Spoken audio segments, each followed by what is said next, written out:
Hi, my name is Kajal and I welcome you all to Castrology. क्या आपको भी कार्तिक मास के स्नान और दान के नियमों का देर से पता चला? क्या आप वही हैं जो अपने बिजनेस की वजह से, चाहे आपकी प्रोफेशनल लाइफ की बिजनेस हो, चाहे आपकी पर्सनल लाइफ की बिजनेस हो, चाहे आपकी बीमारी हो, चाहे आपकी तबीयत हो, उस वजह से आप कार्तिक मास का जो लाभ है, जो फ़ायदा है वो नहीं उठा पा रहे, आप ब्रह्म मुहूर्त में नहीं उठ पा रहे, आप उस तरीके के स्नान और दान की एक्टिविटीज़ नहीं कर पा रहे, तो ये वीडियो आप ही के लिए है। हम इस वीडियो के सेकंड पार्ट पे चलते हैं, जिसमें कि मैं बात करूंगी उन चमत्कारी रेमेडीज़ के बारे में, उन ज़बरदस्त रेमेडीज़ के बारे में जिसको यूज़ करके उन बच्चों की जिनकी शादी नहीं हो पा रही है, चाहे वो लड़का है या लड़की है, उनकी शादी बहुत ही जल्दी हो जाएगी।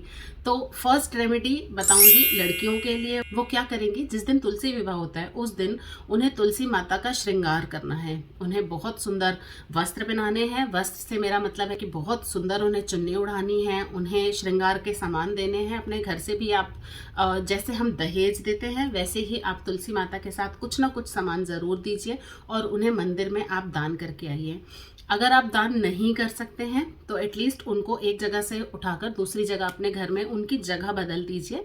अगर कोई कन्या ऐसा करती है, अगर कोई गर्ल ऐसा करती है, तो अब भगवान की ऐसी कृपा होगी, भगवान के आशीर्वाद से उसकी खुद की शादी भी बहुत ही जल्दी हो जाएगी। आप तुलसी जी के पौधे दान भी कर सकते हैं। तुलसी जी के पौधे आपको दान करने हैं, आप मंदिर में दान कर सकते हैं। किसी के घर अगर तुलसी का पौधा पनपता नहीं है, चलता नहीं है, जल्दी खराब हो जाता है, तो आप उसको भी गिफ्ट में दे सकते हैं। और हमेशा याद रखिए कि तुलसी जी का पौधा हमें ऑड नंबर्स में दान करना है। चाहे तो आप 1 कर सकते हैं, 3 कर सकते हैं, 5 कर सकते हैं। तो इस तरीके से ऑड नंबर्स आपको तुलसी जी के पौधे ऑड नंबर्स में गिफ्ट करने हैं। इससे भी लड़कियों की शादी बहुत जल्दी हो जाती है। अब हम आते हैं बॉयज़ पे। जिन बॉयज़ की शादी नहीं हो पा रही, जिन बॉयज़ को सूटेबल मैच नहीं मिल रहा, कोई मैच है वो पसंद नहीं आ रहा, तो वो क्या करेंगे, जिस दिन तुलसी विवाह है उस दिन तुलसी जी के पौधे को उन्हें सींचना है, उन्हें जल देना है। उसके बाद उसके साथ एक बांसुरी ज़रूर रखनी है और तुलसी जी से अपने मन की बात कहनी है। तुलसी जी से अपने मन की बात कहने से वो बात सीधे विष्णु जी को पहुँचती है। क्योंकि एक स्टोरी आपको बताना चाहूँगी। माना जाता है कि देव उठनी एकादशी वाले दिन हमारे जो श्री विष्णु जी हैं वो अपने निद्रा से, योग निद्रा से 4 मास के निद्रा से जाग जाते हैं और जगने के बाद वो सबसे पहले तुलसी जी को ही अपने पास पाते हैं। तुलसी जी यानी लक्ष्मी जी, उनका ही वो साथ चाहते हैं, उनकी ही बात सुनते हैं। तो अगर आपने तुलसी जी की सेवा करके तुलसी जी को प्रसन्न किया है, इसका मतलब आपने माँ महालक्ष्मी को प्रसन्न किया है, उनसे अपने मन की बात कही है, तो वो बात सीधे श्री हरि विष्णु जी के पास पहुँचेगी और आपकी इच्छा को पूरा करने से फिर कोई भी नहीं रोक सकता। तो इसीलिए जिन बॉयज़ की शादी नहीं हो रही है उन बॉयज़ को तुलसी जी के पौधे के पास अपनी एक बांसुरी रखनी है, नई खरीद के लेके आइए बांसुरी, उसे रखिए, तुलसी जी का पौधा सींचिए और उनसे अपने मन की बात कहिए। मेरा ये मानना है कि आपकी जो इच्छा है वो बहुत ही जल्दी पूरी हो जाएगी, आपको एक सूटेबल मैच मिल जाएगा। और उसके बाद ये ध्यान रखिए कि अपने मन की बात कहने के बाद आप तुलसी जी को मंदिर में दान ज़रूर कर दीजिए। तुलसी जी से अपने मन की बात कहने से, ये तो एक रेमेडी के तौर पे मैंने एक बात बताई, लेकिन अगर तुलसी जी से आप अपने मन की बात कहते हैं तो ये माना जाता है कि तुलसी जी क्योंकि माँ महालक्ष्मी का स्वरूप हैं तो वो आपके मन की बात सुनती हैं और प्रॉस्पेरिटी रिलेटेड, जो अबंडेंस से रिलेटेड, जो भी मनी से रिलेटेड आपकी प्रॉब्लम्स हैं वो छूमंतर हो जाती हैं। वो इतनी जल्दी आपकी लाइफ से ख़त्म हो जाती हैं प्रॉब्लम्स कि आप खुद भी समझ नहीं पाते कि कैसे आपने माँ महालक्ष्मी को खुश कर दिया और उनकी ब्लेसिंग्स की वजह से आपके जीवन में मनी का अबंडेंस हो गया है, प्रॉस्पेरिटी ही प्रॉस्पेरिटी आ गई है और हर तरीके के कंफर्ट्स आपको अपनी लाइफ में मिलने शुरू हो गए। मैं आपको बता दूं कि जब भी आप ये पंच भीष्म व्रत करेंगे तो इसमें आपको दान ज़रूर करना है। दान का उतना महत्व माना गया है हमारे शास्त्रों में कि जो व्यक्ति दान करता है उसको वही चीज़ मल्टीफोल्ड्स होके मिलती है।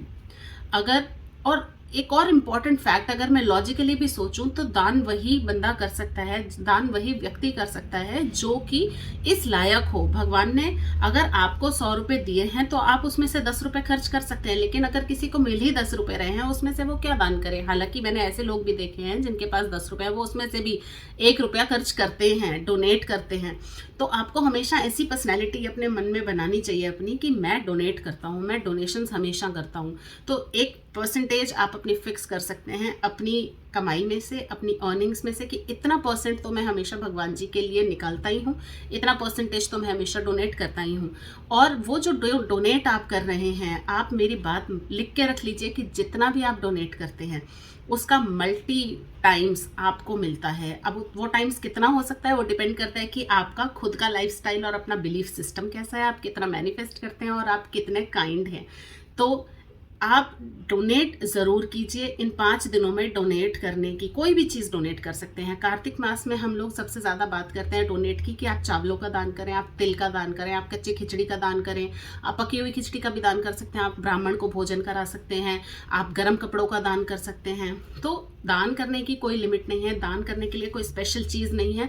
दान करने के लिए सिर्फ एक मन का होना ज़रूरी है, आपकी नीयत का होना ज़रूरी है। आप दान कीजिए और बिलीव मी कि आपको वही चीज़ मल्टी टाइम्स होके वापस मिलेगी। अगर यहाँ नहीं मिली तो दूसरे लोक में मिलेगी, अगर वहाँ भी नहीं मिली तो ये श्योरिटी है कि आपको अपने नेक्स्ट लाइफ में ज़रूर मिलेगी।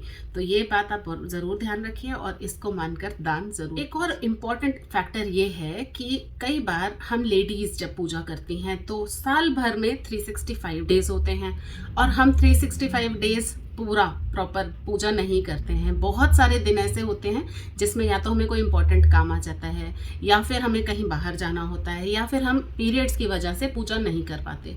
तो उस केस में इन 5 दिनों में भी आप उस पूरे साल भर की पूजा का फ़ायदा उठा सकते हैं। कैसे? आप 365 रुई की बत्ती लीजिए, उन बत्तियों को या तो आप एक साथ जला दीजिए, घी में डिप कीजिए और उनको जला दीजिए, या फिर आप बैचेस में, मतलब आपने 30 सुबह जलाई, 30 शाम जलाई, 20 सुबह जलाई, 20 शाम जलाई, इस तरह करके 365 बत्ती आपको 5 दिन में जलानी है। अगर आप 5 दिन में नहीं जला सकते तो आप एक दिन लास्ट जो कार्तिक पूर्णिमा वाले दिन की रात है उस दिन भी जला सकते हैं। तो इस तरीके से करके आपको अपनी साल भर की पूजा में जो मिस्ड डेज हैं आपके, जिसमें आपने पूजा नहीं करी है, तो उसका भी फ़ायदा उठा सकती हैं। तो आपको 365 बत्तियाँ तिल के तेल में डुबो के या फिर देसी घी में डुबो के आपको ज़रूर जलानी चाहिए। अगर आप ये व्रत, जो कि पंचभीक्ष्म व्रत है, अगर आप ये कर रहे हैं पैसों से रिलेटेड प्रॉब्लम्स दूर करने के लिए, तो आपको ये ध्यान रखना चाहिए कि जो आप दिया जला रहे हैं तुलसी जी में, उसमें आप 1 लौंग और केसर के कुछ धागे, 2 या 3 धागे ज़रूर डाल दें। इससे माँ लक्ष्मी बहुत खुश हो जाती हैं और आपकी जो धन रिलेटेड प्रॉब्लम्स हैं उनको बहुत जल्दी दूर कर देती हैं। तो अगर आप, और ये वाला दिया आप इंटायर ईयर, आप पूरे के पूरे साल भी जला सकते हैं, कि आपने तुलसी जी में थोड़ी सी दूरी पे रख के चलाना होता है। सारे जितने भी तुलसी जी की सेवा से रिलेटेड नियम हैं, मैंने अपने वीडियो में, मैं आपको इसीलिए रेकमेंड करूंगी कि इस वीडियो को देखने के बाद आप उस वीडियो को ज़रूर देख लीजिए, ताकि आपको पता रहे कि तुलसी जी की सेवा पे एक्चुअली करना क्या है। क्योंकि उनके आसपास सफाई रखनी है, उसमें कैसे जल देना है, उनके आगे दीपक कैसे जलाना है, सब कुछ मैंने उसमें बड़े अच्छे से एक्सप्लेन किया है। तो जब भी आप वो दिया जला रहे हैं, आप उसे पूरे साल भर जलाए रखने का नियम ले सकती हैं। आप शाम को दिया ज़रूर जलाइए और उसमें केसर के कुछ धागे, 1 लौंग डाल देने से आपकी मनी रिलेटेड प्रॉब्लम बहुत अच्छे से सॉर्ट आउट हो जाती है, बहुत जल्दी ख़त्म हो जाती है। तो ये मेरा एक वीडियो रिलेटेड था कि हम पंचभीक्ष्म व्रत का कैसे फ़ायदा उठा सकते हैं, वो क्या होता है। आई होप आपको इस वीडियो से बहुत मदद मिली होगी। और जो भी अगर आपके क्वेश्चंस हैं उसको अगर आप कमेंट बैक सेक्शन में लिखेंगे तो मैं उसका आंसर आपको ज़रूर करूँगी। अगर आप किसी और टॉपिक से रिलेटेड वीडियो चाहते हैं तो उसे अगर आप कॉमेंट बॉक्स में लिख देंगे तो मैं उस टॉपिक पे वीडियो ज़रूर बनाऊंगी। मैं मिलती हूँ आपसे अपने अगले वीडियो में। Till then be logical, avoid superstition, follow कैस्ट्रोलॉजी।